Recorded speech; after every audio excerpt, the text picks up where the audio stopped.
10 things your child should know, stories about Black history, and various resources on education like division, math, and addition workbooks can all be found at searchblackineducation.com. Allen University was founded by the African Methodist Episcopal Church in 1870. It's hard for me to think of another institution outside of the federal government that has supported and established more institutions of higher learning than the African Methodist Episcopal Church. It cannot be overstated that the AME Church has had a lasting and phenomenal impact on the lives of many Americans, in particular Black Americans. It was the first independent African-American religious denomination in the country, and it was formed at a time when slavery was still raging throughout the European-controlled Western world. In 1816, the AME Church was officially established, and Richard Allen became its first bishop. Throughout the 1830s and 1840s, many bishops rose to prominence in the church, such as Richard Allen himself, who was the first bishop, Bishop Paul Quinn, Bishop Henry Neal Turner, and Bishop Daniel Payne. In 1870, the Columbia Conference of the AME Church purchased 150 acres of land in Cokesbury, South Carolina. The institution was named after Bishop Daniel Payne, who is a strong advocate for education in the church. After 10 years, the school was moved to Columbia, South Carolina, and renamed Allen University after the church's first bishop, Richard Allen. Richard Allen and Daniel Payne cast such a long and historic light through American history that they are worthy of more study. Daniel Payne was born in Charleston, South Carolina in 1811, but he was not enslaved. His father was born to free parents in Virginia, but when his dad was just 9 years old, he was tricked into going on board a ship with a cake and some sweets. He was amused in the ship until the ship set sail. He was then taken to Charleston, South Carolina, and sold into slavery.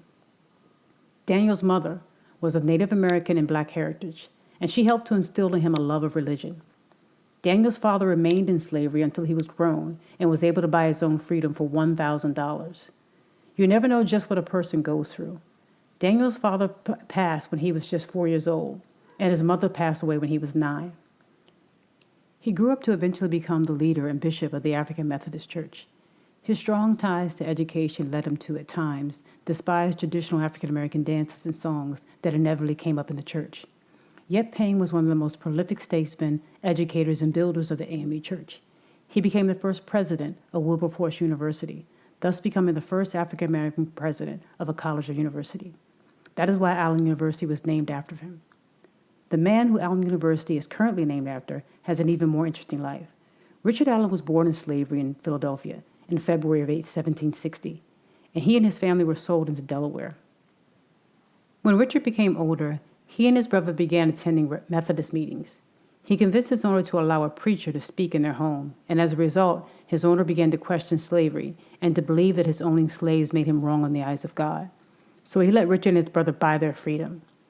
After working any job he could find, Allen continued his devotion to God and was licensed to preach. He began traveling in Delaware, New Jersey, and Pennsylvania on the Methodist circuit.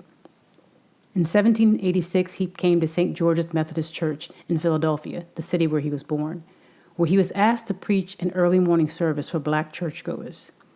He was also one of several people who helped to start the Free African Society, which offers support to free Blacks in the city of Philadelphia, by way of services that were often offered to other citizens in the city of Philadelphia.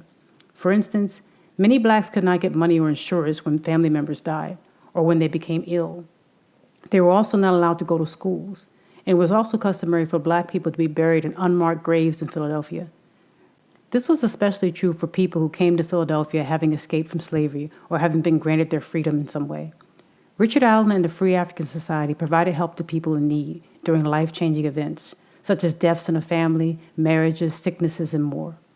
But what he would do next would have an even more far-reaching impact on the lives of many Americans. One day, while attending service at St. George's Methodist Church in Philadelphia, Allen and several other Black members entered the church to sit down.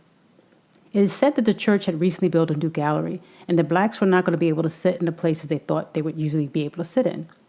When Allen and others walked into the church, a prayer was started, and they went to where they assumed their seats would be. As they kneeled down to pray, a trustee of the church began to pull on one of them to pull him up off his knees, saying, "You cannot kneel here." The man replied, "Wait until prayer is over." But the trustees would not wait. He called another man over to help him, and that man started tugging on another African-American man to pull him up off of his knees too. After the prayer was over, Richard Allen and several other African-Americans left the church as a group. They were leaving the church, but they were walking into history.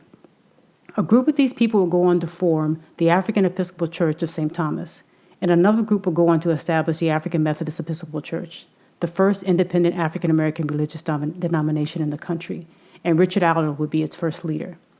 By 1880, some 400,000 people were members of the African Methodist Episcopal Church, and today it is said that it has over 2 million members. In addition to that, it still operates close to 20 theological seminaries, colleges, and universities in the United States and in Africa, including several well-known HBCUs: Edwards Warwick College in Jacksonville, Florida, Morris Brown College in Atlanta, Georgia, Paul Quinn College in Dallas, Texas, Wilberforce University in Wilberforce, Ohio, and Allen University in Columbia, South Carolina.